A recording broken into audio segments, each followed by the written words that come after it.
All right, first at 6, we're going to begin with that developing story out of D.C., that Metrobus that caught fire inside of the 9th Street tunnel. That runs right underneath the National Mall. All right, it's Friday. We're glad you're with us. I'm Adam Longo.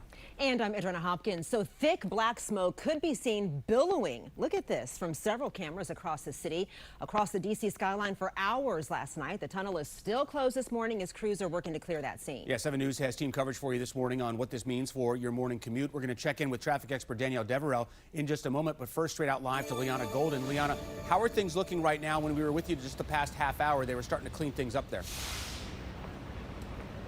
Yeah, guys, if the 9th Street tunnel is part of your morning commute and you're getting ready to head out the door, it is time to find an alternate option because this tunnel is closed until further notice. And here is why. Take a live look here at the tunnel. They are actively clearing the debris that is left behind from this Metrobus fire, and a huge difference. Even in the past 15 minutes, there was so much debris left behind. We saw bulldozers come through. We saw street cleaners come through, and they are clearing it from the tunnel. Now take a look here at the huge response from DC Fire and EMS. Let's take you inside the 9th Street tunnel where that Metrobus exploded. You can see the smoke and flames everywhere, consuming the tunnel and spreading thick smoke across the National Mall, seen for miles. WMATA says it was one of their hybrid diesel buses that caught fire here, and at this time, Director Randy Clark said he believes it was a mechanical issue, but they're still investigating that. Now, we also heard from the fire chief. He says just given the location of the explosion, this was a very tough one to get under control.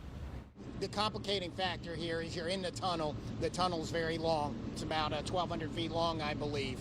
And they were about approaching from this side was the safest way to do it because the smoke was exiting the other way.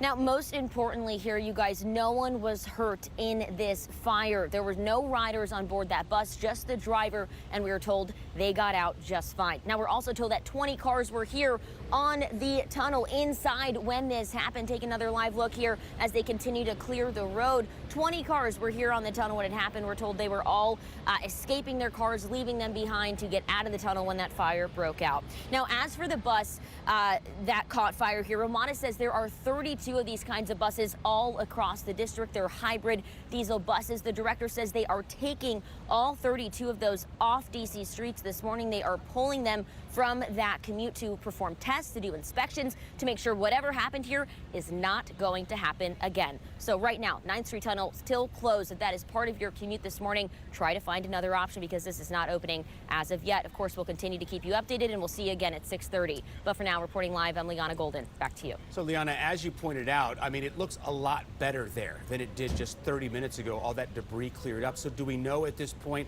what the impediment is to reopening the tunnel? Adam, they have not shared that at this time, but I will say when we heard from the DDOT director last night, she said that DDOT inspectors also have to come through here to make sure that the ceilings, the walls of the tunnel themselves are safe. All of that debris, we have to believe it was from the bus, but who knows? It could have been from up above. It could have been from the side. We don't know exactly where that came from, and they have to make sure that it's safe. They have to make sure ventilation is working. Yeah. So a lot of tests that have to be done to make sure that people can drive through without being impacted again. Yeah, the structural integrity of the tunnel, obviously critical. All right, Liana Golden, thank you. Let's check in now with traffic expert Danielle Deverell to find out some workarounds you can take this morning. Indeed. Now, you know that this is a southbound tunnel, so if you are trying to get over to that area, you'll see that the closure is in place south of Constitution Avenue because it really doesn't go underground until just after the underpass at the mall. So what you can do is if you're trying to access the eastbound freeway, stick with 7th Street. You're going to have to make that turn onto the freeway.